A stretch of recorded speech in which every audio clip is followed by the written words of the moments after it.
I want to apologize.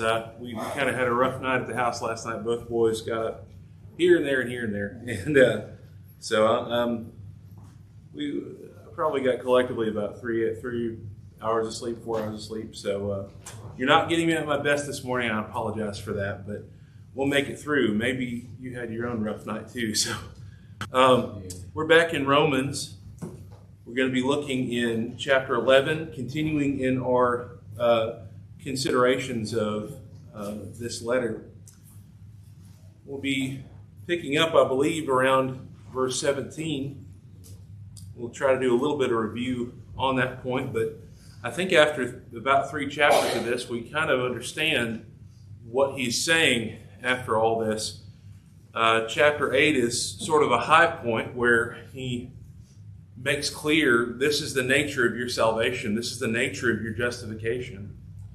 And then verses 9 through 11 really is, well, okay, he's made a people now out of the Gentiles and everyone else. Well, what does this mean about the Jews? Has he cast off his people? And that's the question in chapter 11, verse 1. And the answer is, of course, certainly not. Before we get started, let's bow for a word of prayer, if you would pray with me. We thank you, Lord God, for all that you've provided this morning. We recognize, Lord, even in days like this where it seems kind of gloomy, we recognize that you still rule in heaven and that your light shines and your truth shines. Help us to take warmth and comfort in that. We thank you so much for the blessing of your word revealed so perfectly and so truly and protected and guarded all these years so that we can look at it and read it and understand your will for our lives. Bless us as a congregation now as we seek to work together. But bless us especially as this group as we study this hour. Help us to come to good conclusions. Help us to encourage each other and to lift each other up. Help us to destroy the evil things within our hearts. We know that you can do that. We pray, Lord, you'd help us to trust in you to be able to provide. And we pray all this in Jesus' name. Amen.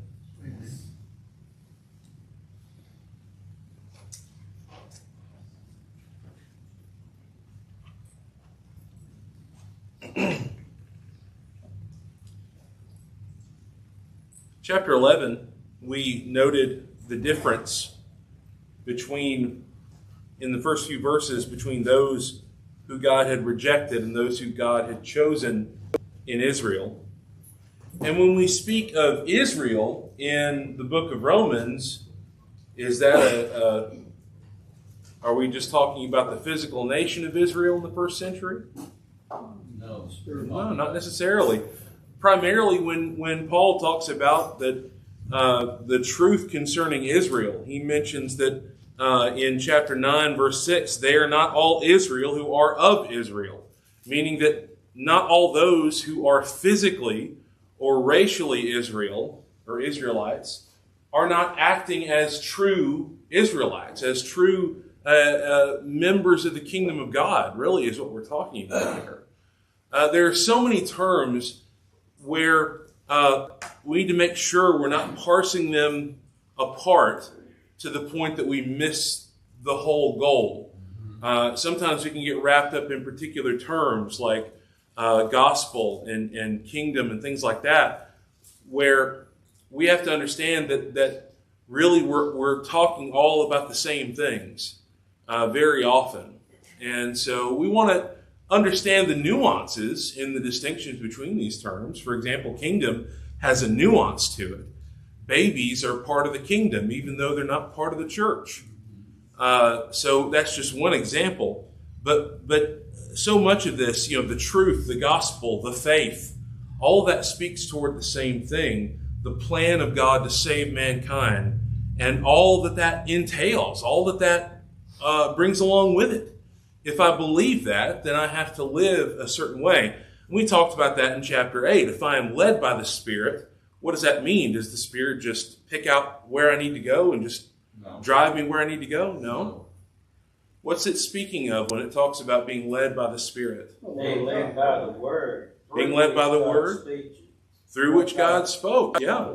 Anybody else? I heard a couple of things, but anybody have any other? Yeah, I think we're all in agreement there that this is what the Spirit has revealed. We're led by the Spirit when we walk according to what the Spirit has revealed.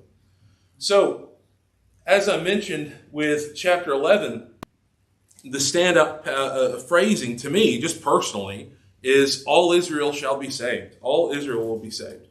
That great promise, the knowledge that all those who walk by this way, what if? What if you decided to walk according to the will of God in your life and walk according to the New Testament, and you live your life in such a way, and then you get to Judgment Day, and God, after all, says, well, you know what? You're too much trouble. I'm not letting you into heaven. You're not worthy of this. Well, of course, the reality is that we're not, right? And any entrance into heaven is based totally on His grace. But we also know that God has set this up in a particular way, and He has promised certain things. And we can trust in those promises. We know that God's not going to pull back at the last minute and say, well, no, you're not worth it after all. Well, no, it's not about worth, is it? It's about willingness. It's about saying, I want to be yours. So all Israel, all who want to serve God, all who want to walk with Him will be saved. And all of this comes down to understanding that this is by grace. Verses 1 through 6, this is a remnant by grace. We talked about 7 through 16, about the failure of Israel and the fullness of Israel, being that through Israel's failure, the Gentiles were able to come in a very clear fashion. But then the fullness of Israel, which again, we may talk about, is it the fullness in terms of Israelites being grafted back onto the olive tree? Or is this the fullness of the destruction of the physical nation of Israel, whereby persecution in the first century is going to be, at the very least, lessened considerably until the Romans start really leaning on the heat in the second century? So that's the big questions there, of course. And I think, of course, we see that this is on the basis of grace. And if it's on any other basis, if we think our salvation is on how nice I am or how good I am or how many good deeds I do, I've got to go back and look at what saved me. How did God save me? Well, He didn't save me because I'm super special and I'm necessarily 100% worth something to Him. He saved me because His people are special. He saved me because of His grace, because He loves me. And I take that back in terms of saying, you're not special. Be careful about that thought process.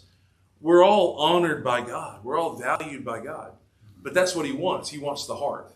That's what He strives for. That's what He's done all this for.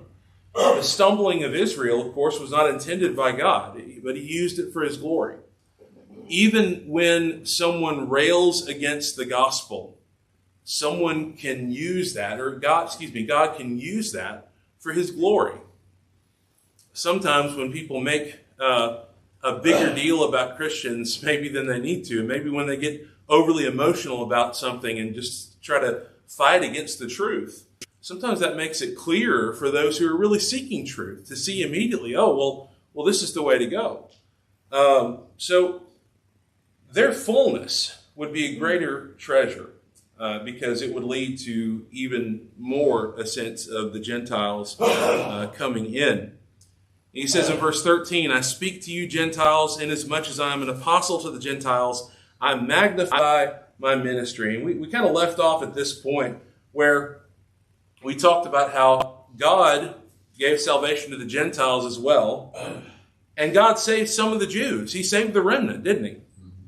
But in the same way, Paul makes use of the same tactic that God is. He's saying, I'm magnifying my ministry. What's his ministry? Who's he primarily preaching to? Gentiles. That's his stated goal. That's what God is using him for. And so Paul is going to magnify that with the hope that maybe out of this remnant, some of them can be saved. That's the hope that God had. And God indeed did save some of the Jews, not all the Jews, but some of the Jews. And that was worth it for him. That was worth it for Paul as well. Any thoughts or questions about the first 16 verses or so before we move on? Yes, sir. I've used the verse before, but as far as we talked about with, properly understanding the term Israel, I still like Galatians 6:15 or 6:16, as many as walk according to this rule, peace be on them and mercy upon the Israel of God. That's the church. Yes. Isn't it a shame too that by that time in the first century, even we notice too, Galatians is fairly early in our chronology. Mm-hmm. By that point, the Israel that was worshiping in Jerusalem was no longer the Israel of God. The Israel of God were those who listened to what Jesus said and did it. And so that's an important thing for us to keep in mind too, is that just because we're spiritual Israel doesn't mean, that we're just impregnable and we can never be lost or something like that. That's the flip side of all this. An inaccurate reading of chapter 8, where he says, no one can separate us from the love of God, right? That's true. But some people take that to an obscene point where there's no way that I can ever not be saved. Now I'm a Christian, I'm part of the elect, so there's no way I can ever not be saved. I'm always, and the problem with that is that's the same kind of Pharisaical mindset. That's the same kind of Jewish mindset that, God's not going to cast his people off, and so there's no way that I can be lost. And I know that people would agree with me that well, if they're intentionally saying, well, I'm going to go and do this sin, well, they're not the elect to start with. I get that and I understand that, but can we not see how one leads to the other? That there's a connection here, that people are going to be enabled by that thought process. So as he talks about this in terms of the people of Israel, in verse 16, if the first fruit is holy, the lump is also holy, and if the root is holy, so are the branches. And I think that is what he's doing really for the rest of this chapter, is really bringing Jew and Gentile together. He's helping the Jews understand that, hey, the Gentiles came in after the fact, but they inherited righteousness. And you could too. The Jews could as well. But then on the flip side, he's reminding the Gentiles, hey, the Jews were there at the start. They were essentially, I think also the first fruit is holy could also speak toward the apostles. But the lump is also holy, meaning that there's a relationship here. The lump aspect here is, you could compare and contrast with Jesus talking about the leaven and the lump, right? And Paul talking about the leaven and the lump. 9 times out of 10, that is actually a negative example, or it's used in a negative way. But there is one reference where Jesus, I believe it's in Matthew, says the kingdom of heaven is like leaven, hid in these lumps, and it spread throughout all the dough. So, good points all, though, concerning Israel of God. Anything else? Well, I just remember what Jesus said, I am the vine, you're the branches. Mm-hmm. And the metaphor is used again here. Absolutely. It's almost quoting him, isn't it? Yeah. Yeah. So in 17 through 24, let's read that together. 17 through 24 of chapter 11. Who would like to read that? Miss Janice, do you have that? And if some of the branches be broken off, and though being a wild olive tree, work graft in among them, and with them partaketh of the root and fatness of the olive tree. Boast not against the branches, but if thou boast, thou bearest not the root, but the root thee. Thou wilt say then, the branches were broken off, and I might be grafted in. Well, because of unbelief, they were broken off, and those standing by faith, be not high-minded, but fear. For if God spared not the natural branches, take heed lest he also spare not thee. How far did you say, Verse 24, please. 20, 24. 24? Yes, ma'am. Okay. Behold, therefore, the goodness and severity of God, and them which fail, severity. But toward thee, goodness, if thou continue in his goodness, otherwise thou also shalt be cut off. And they also, if they abide not still in unbelief, shall be grafted in. For God is able to graft them in again. For if thou wert cut off of the olive tree, which is wild by nature, and wert grafted contrary to nature into a good olive tree, how much more shall these, which be the natural branches, be grafted into their own olive tree? Okay. Did everybody see kind of what I mean there in terms of, it seems that primarily he's speaking to the Gentiles at this point, to making it clear that, hey, you came at this from a wild place, you know. You were grafted in unnaturally. How much more those who were originally part of God's people, physically, those will be more easily grafted in. Again, I've never heard a real argument against this. People question and ask, how could the early church get elders so quickly in these areas, in these places? I think the explanation is that there were Jews in just about all of those places who were converted to Christianity, who knew the law and the prophets, and knew could pick up on this a lot quicker than the Gentiles. So I would venture to say that most of the elders of the early churches would have been converted Jews. Now, I might be wrong about that. We don't have all the ins and outs of that. I'm not saying that for sure. But that's a much easier explanation. I think some people look at that and say, well, you know, surely we're being too hard-nosed with this eldership requirement stuff, you know. But the reality is that the early church had some advantages because of the Jews. And I think that kind of leads a little bit into what we're talking about here. One question in our material, we've got two questions for this section. The first one here, were those rejected in Israel doomed to condemnation? And he says, explain your answer. Any thoughts on that? Well, I'll just say that if they continue to reject, sure they were condemned. But there's always a chance they could change. Mm-hmm.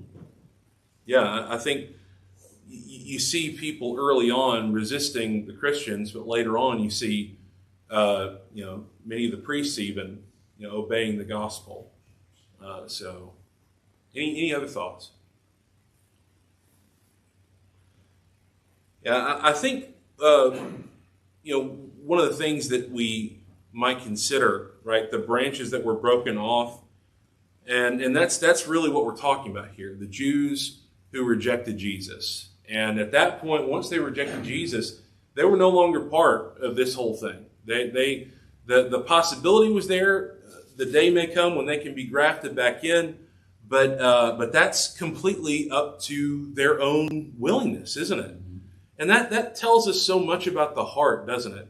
That tells us so much about the reaction of your heart. That reveals everything about you. And your heart will be revealed in these sorts of situations. So, because of unbelief, they were broken off, verse 20, right? And you stand by faith. So that's an interesting thing to consider. Any other thoughts on that question? I think it's important to remember that I'm sorry. Let me make sure. Okay.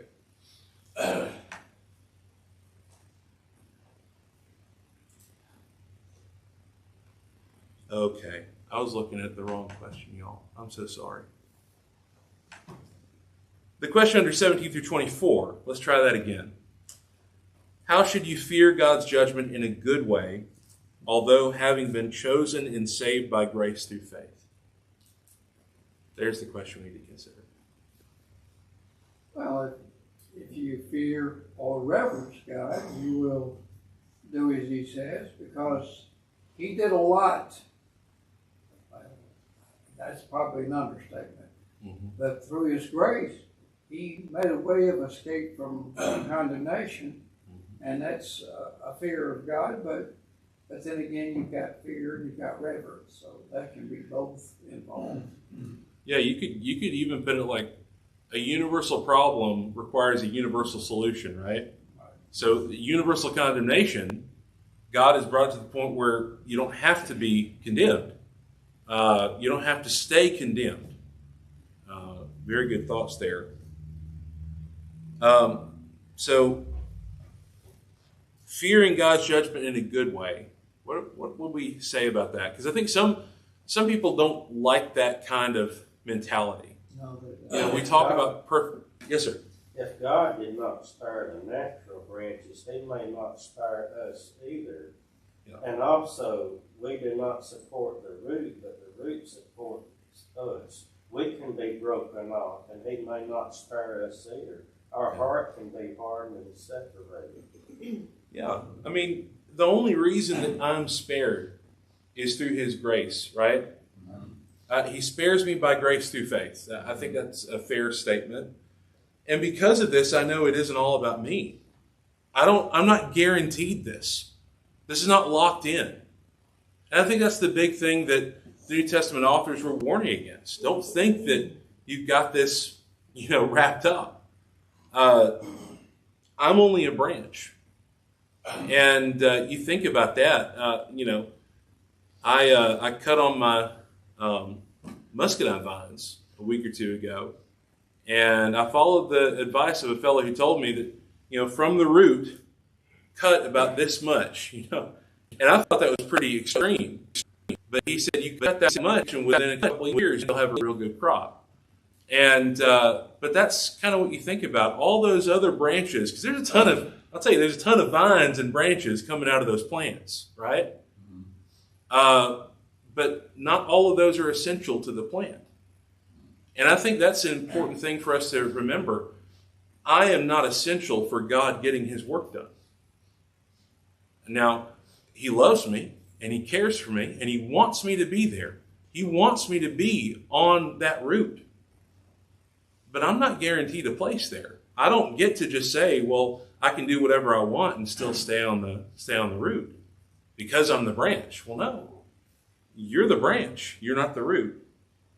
As we've mentioned already, this book really condemns all under sin. We're all in the same place, Jews and Greeks. And Abraham is mentioned as part of the root in Romans 4 and verse 10. Somebody read that. Romans 4 and verse 10.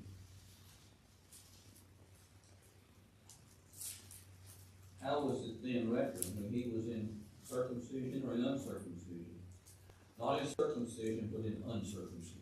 So, being part of that root, being part of this olive tree, it depends on my faith response, right? Whether I'm circumcised or not, that doesn't really matter in the grand scheme of things. John 8 and verse 39. John 8 and verse 39. Look over there with me.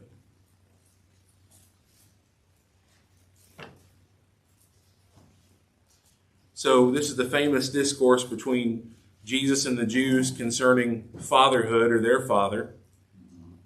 They answered and said to him, Abraham is our father. Jesus said to him, if you were Abraham's children, you would do the works of Abraham. But now you seek to kill me, a man who has told you the truth, which I heard from God. Abraham did not do this. You do the deeds of your father. Now, of course, he mentions in verse 44, you are of your father the devil. So you do the deeds of your father. And I think that's something that's very clear. Have you ever noticed how the child, if you talk to somebody, and I've seen this before, sometimes the child of a person can reveal more to you about what the father actually believes about something. I was teaching a Bible school class years ago, middle school class, where one of the kids just starts talking about how the Holy Spirit just, leads us to where we need to be. But he said, not charismatically. And I'm like, you don't even know what you're talking about, kid. And it was very apparent that he got that from his dad, right? And that's in a positive way. If we could spin that in a more positive way, Isn't that what people should be seeing out of us? Speaking the things of God, even if we don't know all the ins and outs of what that means, we still know what he said and we trust what he said, right? I don't hold that child responsible for that view, right? He's just repeating what he is told by his father. We're going to repeat what we're told by our father. And so the question then becomes, who is our father? What root are we grafted onto, right? So that kind of comes together in that way. Any other thoughts on that? The next question he has here, how are God's kindness and severity each uniquely easy to forget? And what dangers and consequences are in forgetting either quality? Thoughts? God's kindness may be forgotten if we only focus on his severity. And that can discourage us to the point that we think, well, there's just no way I can be saved. On the other hand, his kindness, we can focus so much on that we just think that God loves me so much that he's going to overlook whatever else I've done, and he's not going to punish me for it. Don Truex, my college classmate at Florida College, illustrated it in a sermon one time I heard it. He talked about some people think that God is like your good old grandfather, and that you'll get to the day of judgment, and he'll say, and Don's tone of voice was priceless because it drove the point home. Well, I know that you didn't do everything you should, but it's all right. And that's just exactly the way some people look at God. And what you say is spot on in that, we forget that kindness aspect. What parable does that remind us of, by the way? When we think too much about the severity of God? Was there a parable that Jesus told where the servant said to his master, I knew you were a hard man? Mm-hmm. Oh, yeah. The parable of the talents. Parable of talents. And so his fear overwhelmed him. And that wasn't necessarily a fear of proper reverence and fear for the master, because if he had properly reverenced the master, he would have at least done something with that.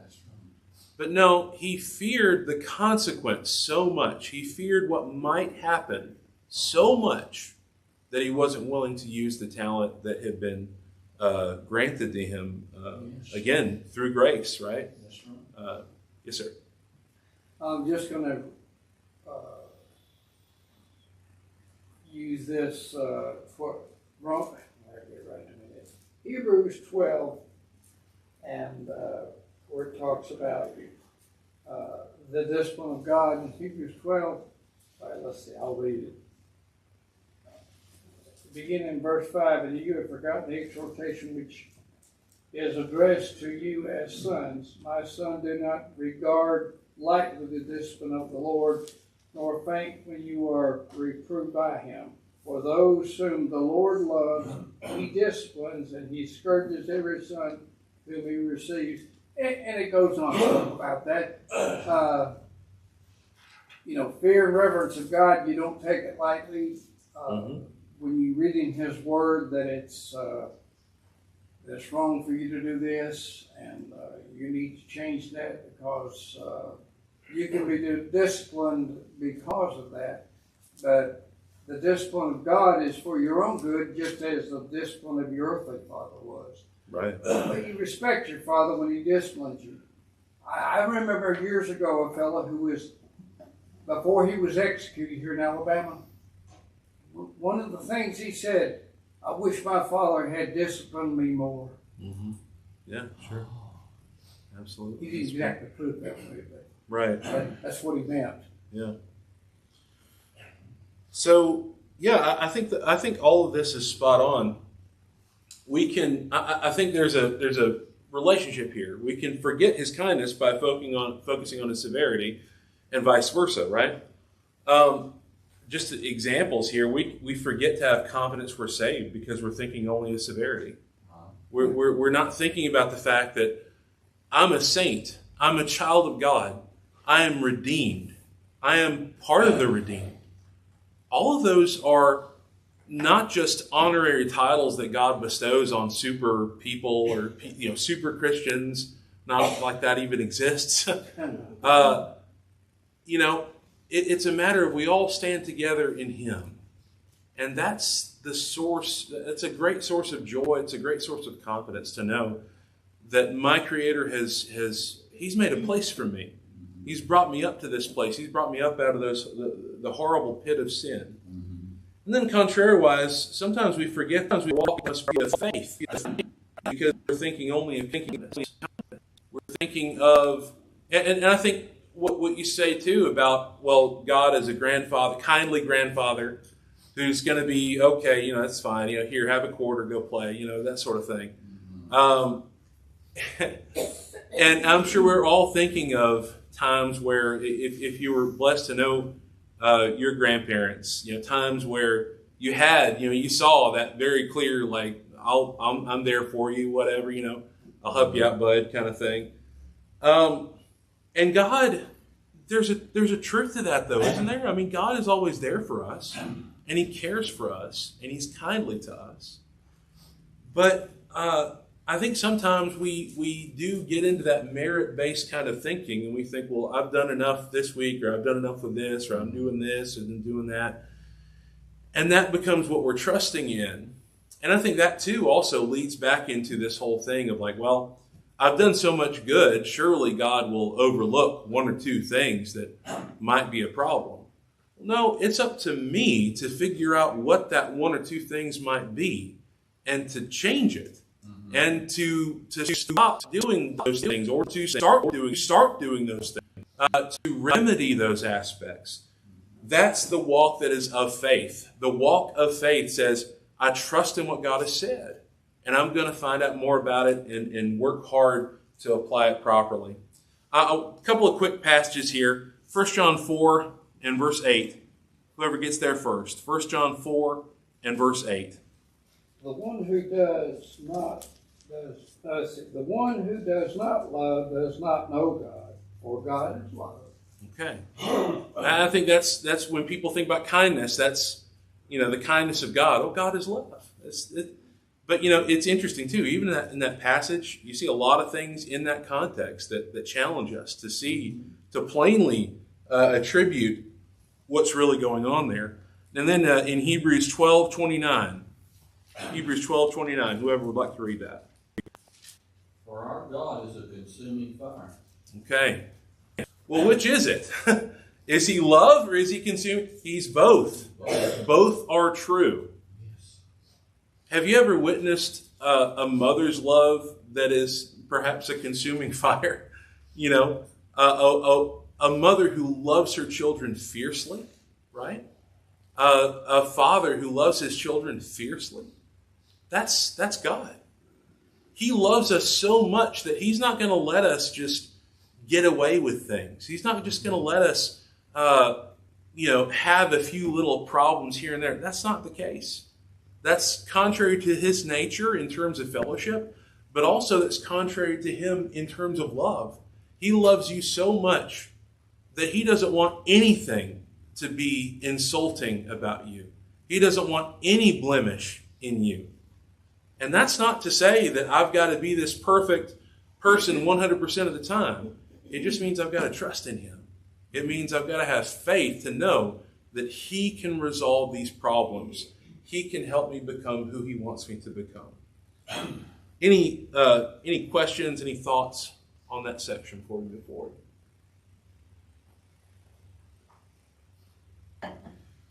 Verses 25 through 27, let's read that. I'm sorry. I wanted to mention about verse 24. As I understand, wild olive trees don't produce olives as good as curated farmed olive trees. I learned that. I wanted to share that. That kind of leads in with this thought. When he's talking about the wild olive trees, these are the Gentiles. The wild olives being grafted in. And it's contrary to nature that you would graft in a wild olive branch. It wouldn't really work in that thought. But if this does work, if the contrary to nature part works with what God has done, then surely olive branches that were originally part of the tree can be grafted in. And so again, I think the Gentiles are here needing to remember that. All right, any other thoughts? Verses 25 to 27. 25 to 27. Miss Megan, you have that?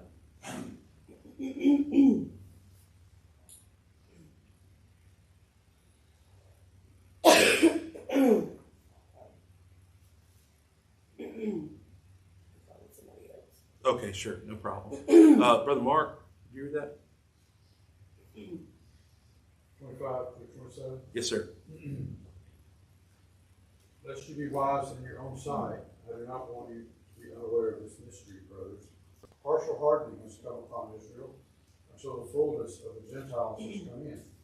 And in this way, all Israel will be saved, as it is written. The deliverer will come from Zion.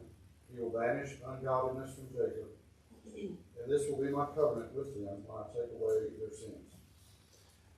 I think there's some things to consider there that I just may not completely understand. What does it mean? Blindness in part has happened to Israel until the fullness of the Gentiles has come in. Are we talking about physical Israel there? That seems to be to work. But then, verse 26, so all Israel will be saved. Is he talking about spiritual Israel now? That may be what we're looking at there, but I'm open to thoughts on that.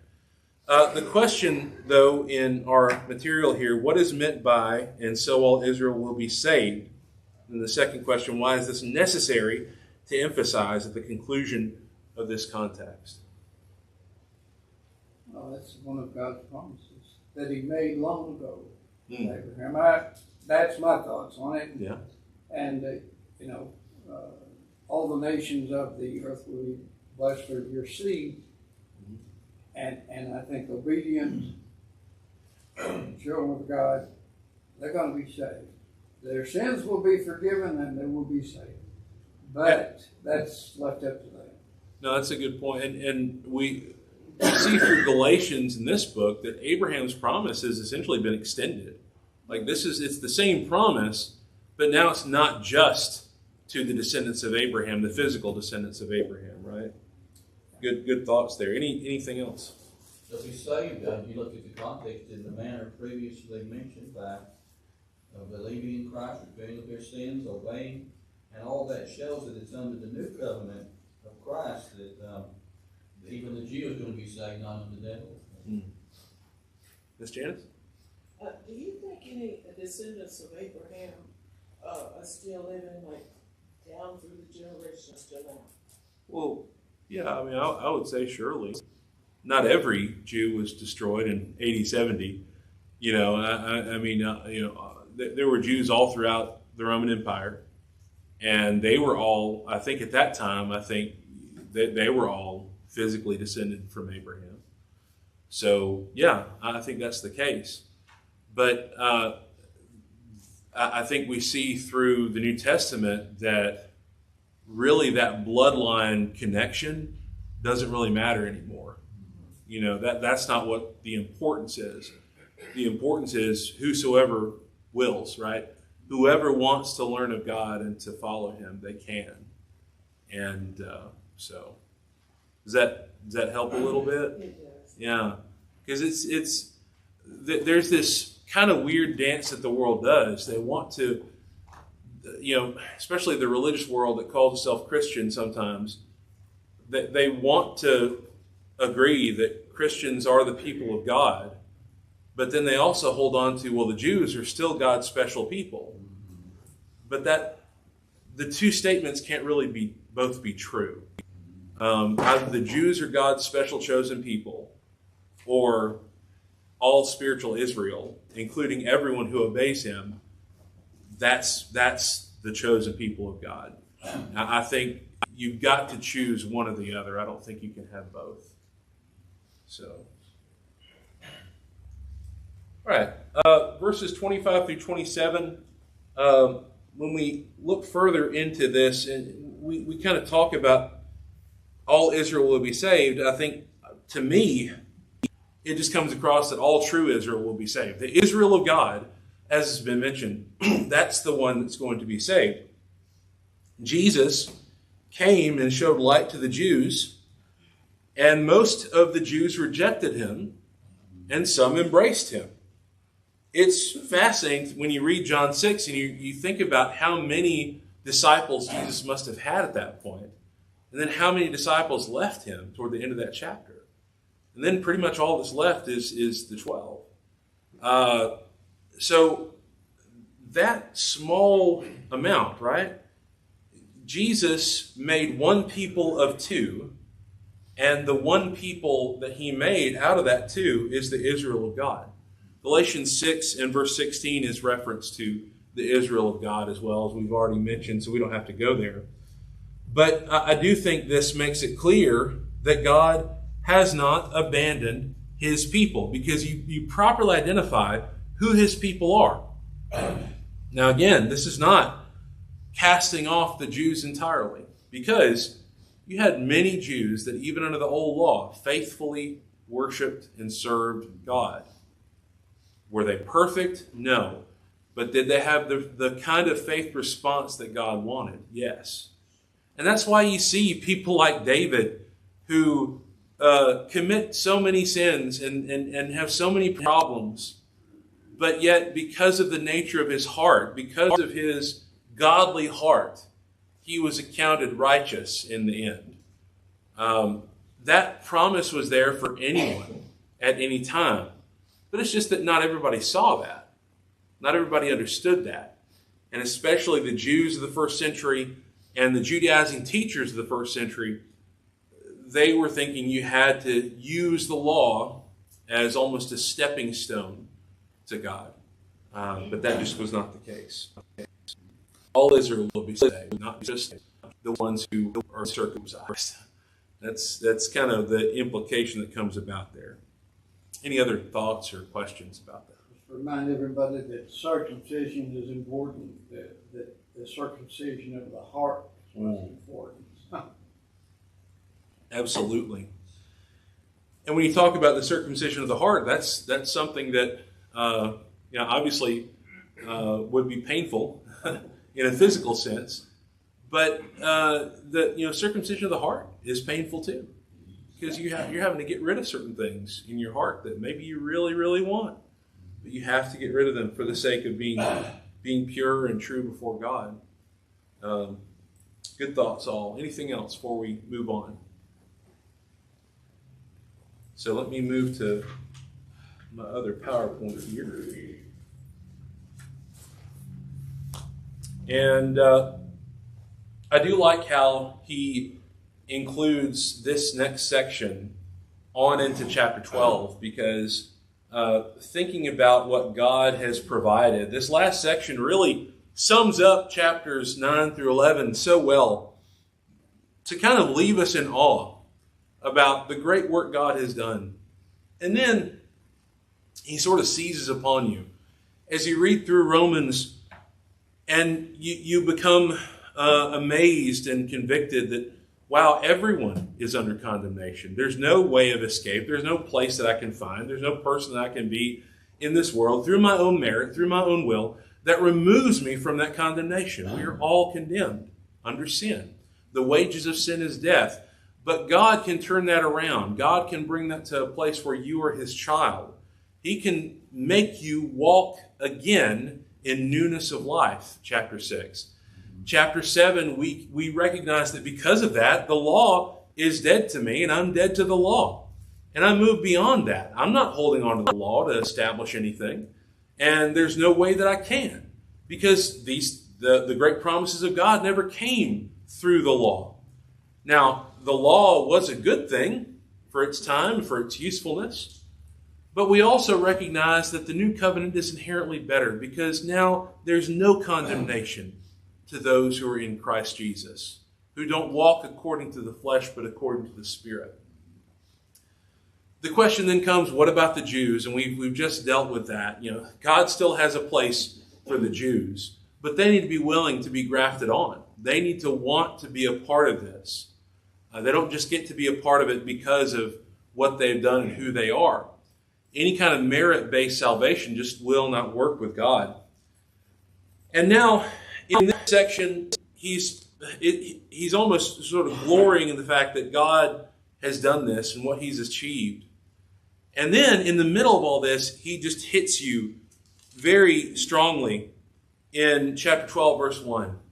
I beg you, therefore, brethren, by the mercies of God, that you present your bodies a living sacrifice, holy, acceptable to God, which is your reasonable service. And do not be conformed to this world, but be transformed by the renewing of your mind, that you may prove what is that good and acceptable and perfect will of God. Wow, what a challenge. And so he begins the whole rest of the book with this notion. I say book, but letter. Say letter. With this challenge to say, you can't be like you are. Don't think that. And maybe this is sort of another way of looking at it from a standpoint. Don't think that because you don't have to be circumcised, there doesn't need to be a change. As Brother George mentioned, there needs to be a circumcision of the heart. You need to start over. And that can be a challenge in more ways than one. So, Lord willing, we'll be able to look at all that this morning. But verses 28 through 36, let's read this briefly. 28 through 36, who'd like to read that? Go ahead, Ms. Megan. From the standpoint of the gospel, there are enemies for your sake, but from the standpoint of God's choice, they are beloved for the sake of the fathers. For the gifts and the calling of God are irrevocable. For just as you once were disobedient to God, but now have been shown mercy because of their disobedience, so these also now have been disobedient, that because of the mercy shown to you, they also may now be shown mercy. For God has shut up all in disobedience, so that he may show mercy to all. Oh, the depth of the riches, both of the wisdom and knowledge of God, how unsearchable are his judgments and unfathomable his ways. For who has known the mind of the Lord, or who became his counselor, or who has first given to him that it might be paid back to him again? For from him and through him and to him are all things. To him be the glory forever. Amen. Okay. So it's fascinating to see in verse 28 how he's saying, with the gospel, they're enemies for your sake. Concerning the election, they're beloved for the sake of the fathers. I take that, again, from the standpoint of, it seems to me that it's a matter where those who are physical Jews, they had fathers that God made promises to. And that did mean something. And even though right now the Jews in the first century are enemies to the Christians, especially the Gentile Christians, concerning the election, concerning if they become Christians, I mean, what happens? And again, this is Paul speaking this. What happens when your persecutor becomes your fellow heir in Christ? Right? What do you do? We're never told any situation, this is fascinating to me, we're never told any situation where someone had it out for Paul who was a Christian and became vengeful toward him. Now, I don't know, maybe some of the Judaizing teachers had something against Paul personally, but that's about as close as we get to that thought process. But you would think that there would be someone along the line to say, he killed my brother. Or he killed my sister, or he killed my mother. Yeah. But you never really see that, which speaks to the love and the care of the Christians at that time, right? It speaks to how careful they were to listen to God. So as we think about this, that's an interesting statement for Paul to make, especially. The sections here I would just title as the riches of God, and then the sense of being a holy living sacrifice. Did anybody have any main points of the sections they wanted to discuss or talk about?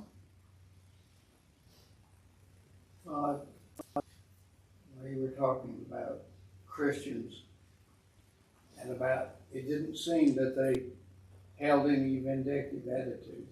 Well, chapter 12 of Romans covers how a Christian is supposed to handle those things. Right, absolutely.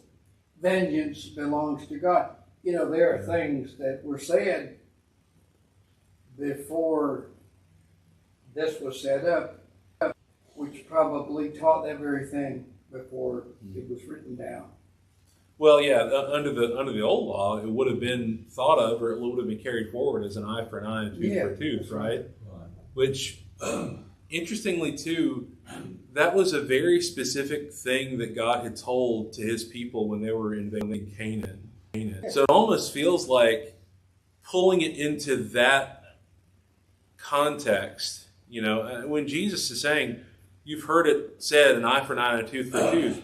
I think he's correcting some of that. I think he's saying, you've heard this applied to what we're living with today, but I say to you, do good to your enemies. You know, we're not the conquerors anymore. That's kind of how it comes across to me. But yeah, no, I think chapter 12 deals a lot with that, and we look forward to seeing and looking into that. So the question we have here, and I just like this question, how should you see God at the end of all this, and why? Mercy. Yeah, a merciful God. Absolutely. A loving God. Yeah. You look at how much he's done for the entire world. It's staggering when you look and you think about what he's accomplished here. You know, verse 29, the gifts and the calling of God are irrevocable, meaning that God's not going to take those things away. He's not going to dangle a carrot and snatch it away. God says, this is yours. The promise is for you. I like, you think about this too, how Paul himself was saying, and Peter said on the day of Pentecost, the promise is to you and to all who are far off. The sense that if you take advantage of this, then you're part of this. Verse 30, as you were once disobedient to God, yet have now obtained mercy through their disobedience. That, again, speaking about Gentiles and the Jews, right? Even so, these also have now been disobedient, that through the mercy shown you, they may also obtain mercy. You know what Paul was hoping? Paul was hoping that the Christians in Rome, who were Gentiles, could win over Jews who lived in Rome and convert them to being Christians. That's what's amazing, because for that to happen in the first century is almost unthinkable when you understand the differences between Jews and Gentiles. How much they hated each other. I've heard it said, and I think this is spot on, the Jews and Gentiles had far more differences in the first century than blacks and whites in this country have today. I think that's very true. We have much more in common than the Jews and the Gentiles had in the first century. So if God could close that distance, then surely he can close this distance. I think that's a fair point to be made there. But in the grand scheme of things here, you see what God has done and what God can continue to do.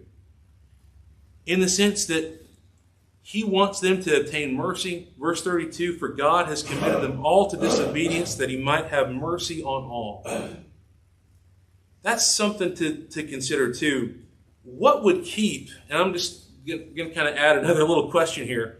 What would keep someone, how would obedience keep someone from having mercy? You see what I'm saying? He's saying here, God has committed them all to disobedience, that he might have mercy on all.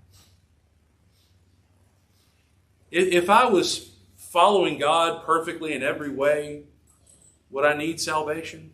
Would I need mercy from God? No.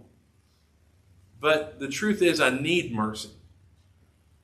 And so what God has allowed is a situation where the Jews became disobedient to him, and thus he can have true mercy on them. They can understand what that mercy is.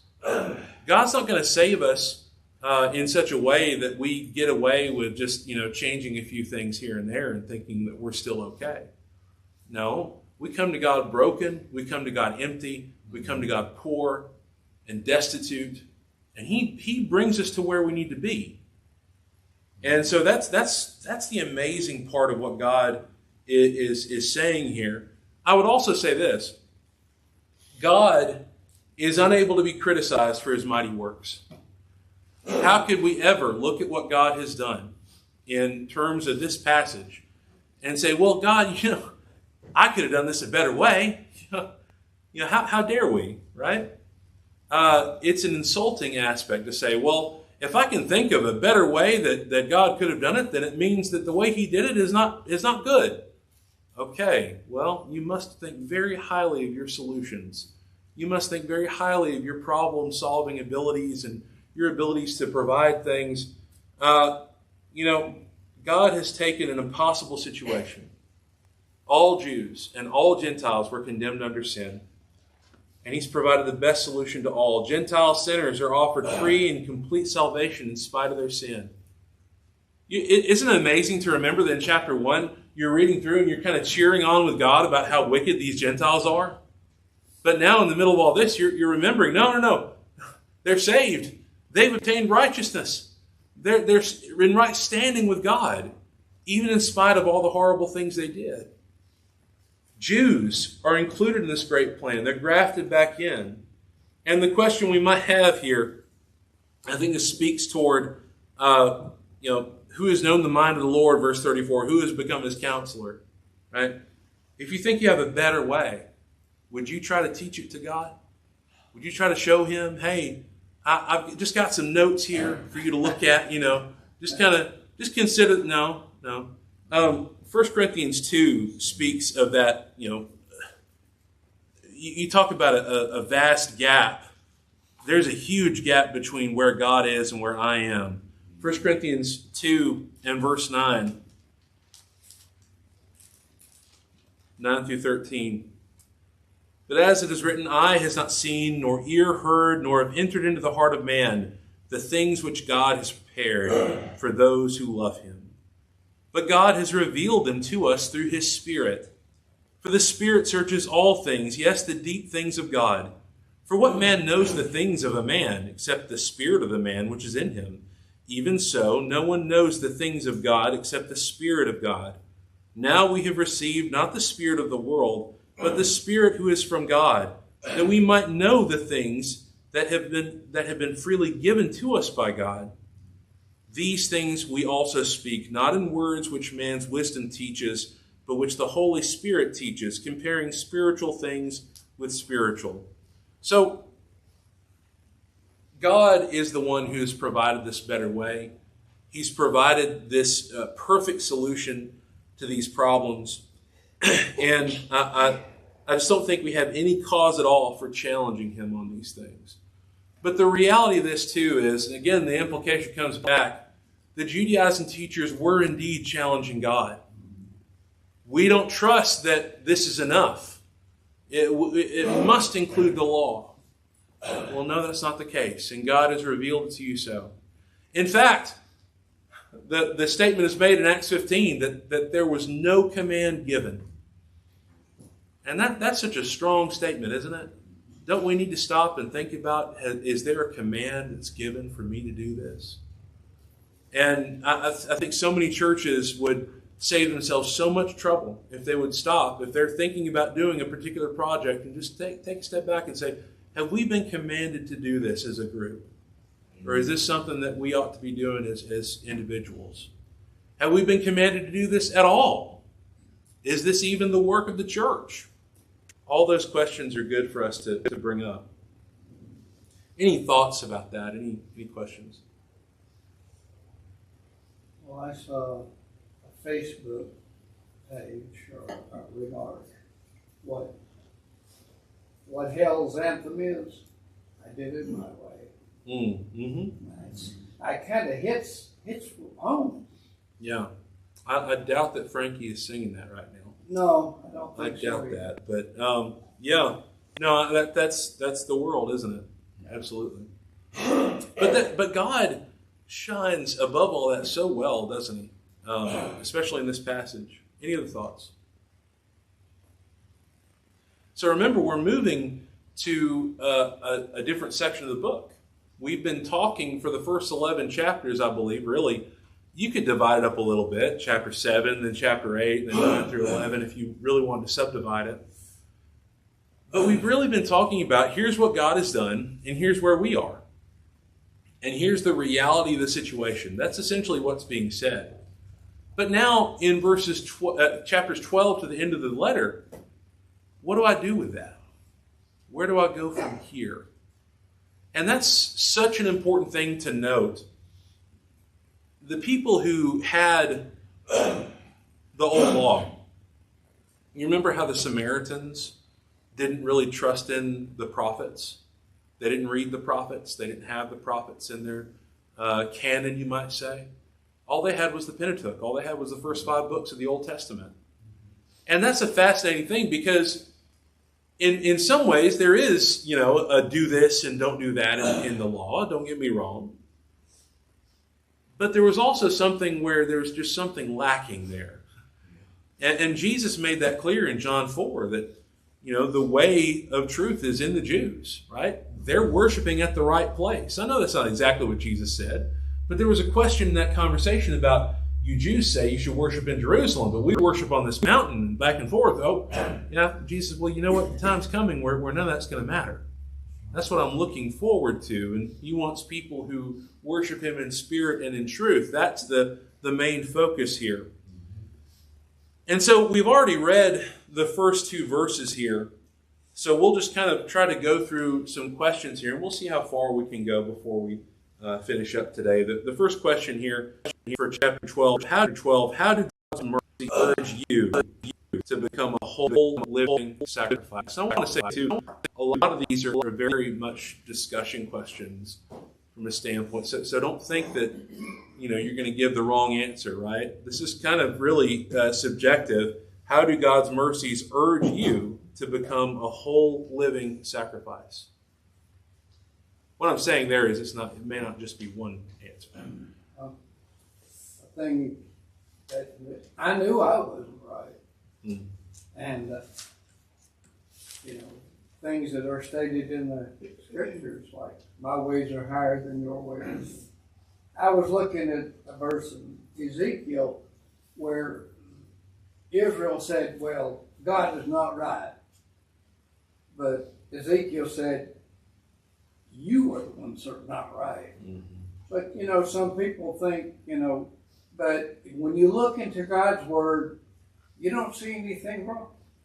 Like I've studied many times, it's always for your good. Mm-hmm. Yeah, and part of the reason we have that word is due to his grace and mercy, right? Right. Yeah. Anything else? Anybody have any thoughts on that question? Seeing God's mercy should lead me to become a whole living sacrifice in gratitude for what he has done through Christ to save me from my sins. Yeah. It's a full and complete gift. This is not on my own merit, right? And that's something to think of too. If I were saved through my own merit, think about this. If it was just me, myself, and I providing for my salvation, I would have to fight to save myself constantly. I would, it would be all about me. It would all be all about justifying me. It would begin and end with me. As I say to people who don't believe in God and who challenge God, it's like, well, your morality starts and ends with you. And so who are you to say that you've got the answer? Who are you to even question anybody? Because you have no basis upon which to criticize anyone else. And you have no basis upon which to magnify any thing that you might think is good, because all of that is completely in your head. That's where it starts and ends. Mm-hmm. But with God, we have a standard. We have a universal standard. And that universal standard includes with it the thought of mercy and grace. That mercy and grace is not in the mind of the one who decides to challenge or to criticize God. He may think that he may be more graceful and merciful than God.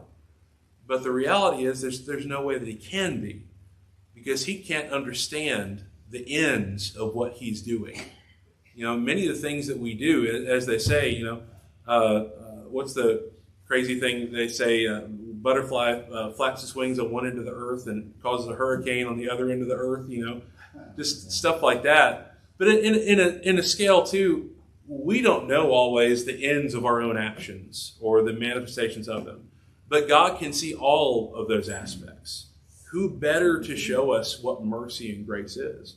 And because of that, because I have mercy, I can live in a way that pleases him. Look in chapter 6 and verse 13. Chapter 6 and verse 13. Do not present your members as instruments of unrighteousness to sin, but present yourselves to God as being alive from the dead, and your members as instruments of righteousness to God. You see, if that was just on merit, then it would have to be on my terms. Well, I'll have to decide what righteousness is and is not, and I've got to figure. No, God has shown you the way to go. And it's totally on a basis of grace that I live this way even. Verse 19. I speak in human terms because of the weakness of your flesh. For just as you presented your members as slaves of uncleanness and of lawlessness leading to more lawlessness, so now present your members as slaves of righteousness for holiness. So all of that kind of ties back to what we're discussing here. 1 Corinthians 6 and verse 19. 1 Corinthians 6 and verse 19. Somebody read that when you get to it. 19 and 20. What, know ye not that your body is the temple of the Holy Ghost, or Spirit, which is in you, which ye have of God, and ye are not your own? For ye are bought with a price. Therefore glorify God in your body and in your spirit, which is God's. Now, doesn't that speak toward what we're discussing here in Romans 12:1? There's a totality here that we don't want to miss. And that leads us to our next question here. What does it mean for our bodies to be presented to God as a living and holy sacrifice? Anybody like to take that question? Do what he said would be the simplest answer to that. Mm-hmm. Yeah. Do what he says and don't do what he doesn't say. Right? I take this in, I guess, in a very clear way, right? When he says you present your bodies a living sacrifice, that body has with it the thought of our physical presence as well. We're not just talking about some kind of philosophical way of serving God that is completely separated from our physical existence. And that's the big challenge, isn't it? It would be so easy for us to say, well, what I do to my body doesn't really matter as long as I'm allied to God. Well, that's not the right conclusion. And, and that carries with it a number of things. What am I putting into my body? Am I taking care of my body? Those are all questions for us to consider and to think about and to work on. Our entire being on this earth is to be presented before him as a sacrifice. And there is nothing off the table concerning our lifestyle. There's nothing that I do that I need to hold on so strictly and so strongly that if it's against God's will, that God's going to say, well, okay, I know that you really cared about that, so I'll just let you have that. Well, that's not really necessarily the case. I know that we might throw in the aspect of preferences here. Again, we're going to discuss that in detail in chapter 14. I think there is a place where God allows us our own personalities, our own preferences, the things that we might like, the things that we might dislike. But even in chapter 14, that's not really the issue either, is it? In chapter 14, it's the things where someone can have a strong conviction about something, and someone else has a different conviction about that same thing. And they can both coexist and work together under God. That's what's amazing too. And I hope as we get to that, we'll be able to see that pretty plainly. We are set apart and we were separated unto God. That term holy, it really speaks of separateness. To me, when I hear holy, I think separate. Because I'm to be separate. I'm to be set apart. The example has been brought up, if you had a list of gods, let's say, you serve God. God's number one on my list. Well, if you reject God, who are you going to serve then? Maybe there's some other things on your list, but God needs to be in his own separate place, right? There's no list with God. So just all things for us to consider well there. Any other thoughts on that question? So the next question, what does it mean for this to be your spiritual or reasonable service or worship? It is reasonable. It's reasonable, it's rational, right? Yeah, it's, you obey God, Mm-hmm. and you'll be saved. Mm-hmm. You're sanctified. That's reasonable. Yeah. It's really logical when you think about it. Yeah. Well, I think also, the New American Standard, of course, has, which is your spiritual service of worship. And there's question about, what is meant here? What's the better translation? I've heard brethren make the point that, worship and service are separate things or different things, which, again, I can respect that mindset, but another part of this is that really it all kind of goes together, doesn't it? Spirituality, in terms of how the Bible presents it, is a rational thing.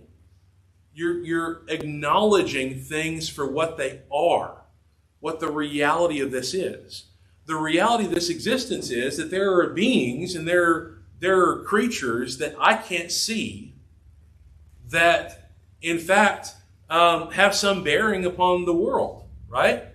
But even more than that, there is a being who controls all of it that I can't necessarily see or touch or feel in the fullest form right now. But I have so much evidence to show me that he's there and that he's real. And not just that he's real, but that he loves me and that he's provided all these things for me. It's both spiritual and rational to offer the worship and service that God commands.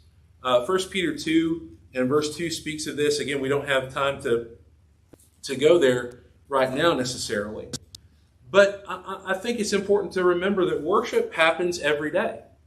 I hope that we recognize that even as we are serving God throughout the week, when we're preparing and studying for this Bible study, that's worship and service to God. Now, some people have taken that to say, that means that throughout the week I can play a guitar and sing to God at home. And some Christians I've met to have that conviction. If you have that conviction, I disagree with you, but that's where it is. That's your conviction. But we all kind of understand. I think we all would agree that we don't take that into the collective worship, right? Some people would go that far to say, because this is worship in another way, it means I can take it into the service. But again, we don't have authority for that. Authority is still authority.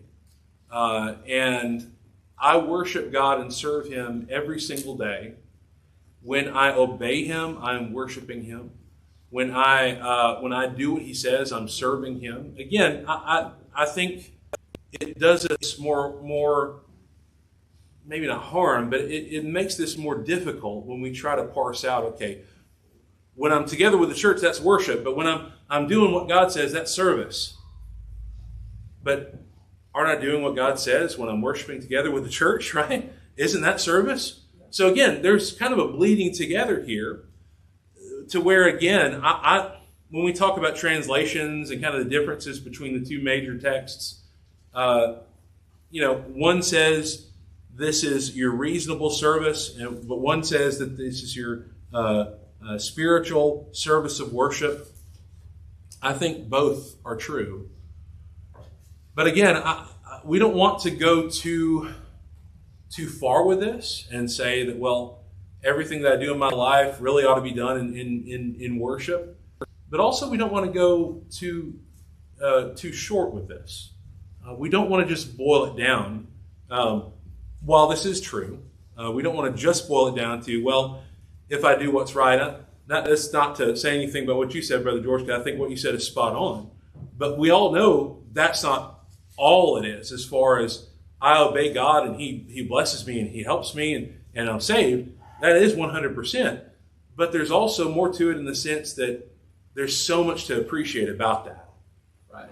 So, and I think I would say in this context too, that we worship God, we don't worship our selfish desires. In our service to Him, we're providing good things from ourselves for Him. Anyway, there's more that we could say. Anything else before we finish up today?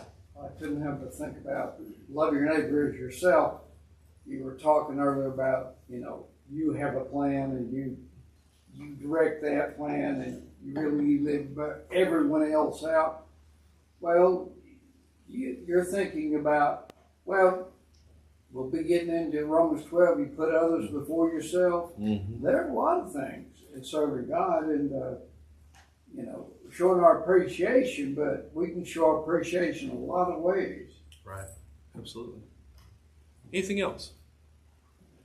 Thank you so much for the time and thank you for the good discussion. We'll be picking up here on Wednesday night, Lord willing. We'll go from there. Thank you so much.